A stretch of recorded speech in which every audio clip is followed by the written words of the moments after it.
બાબા આવો. આ બાબા અમારું ઘર હે. આમાં હે ને કઈક અવાજ આવે છે પણ દેખાતું કાઈ નથી. ઉભા રહ્યા, હું તમને જોઈન કહું. કાંઈ નીંદર નથી આવતી, કયો ને જલ્દી. હા કહું હું કે આ ઘરમાં ચુડેલ હે. જોડેલ હે તો એનું શું કરશી હવે? તમે ઉપાધિ ન કરો, એને મારી હમણાં સામે બોલાવું હું ને આ બોટલમાં બંધ કરું હું. આ તો બોલાવો જલ્દી, એને જોવી હે અમારે.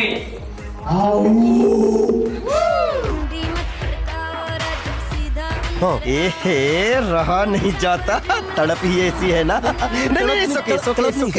હલો છોકરાઓ, તમે બે સાઈડમાં વહી જાઓ, હું આ બોટલમાં એને બંધ કરું છું. બોટલમાં તો બાબા આને ન પુરાય. સાચી વાત છે ભાઈ તારી. આવી હારી છોડીને બોટલમાં થોડી પુરાય. તો કેને પુરાય?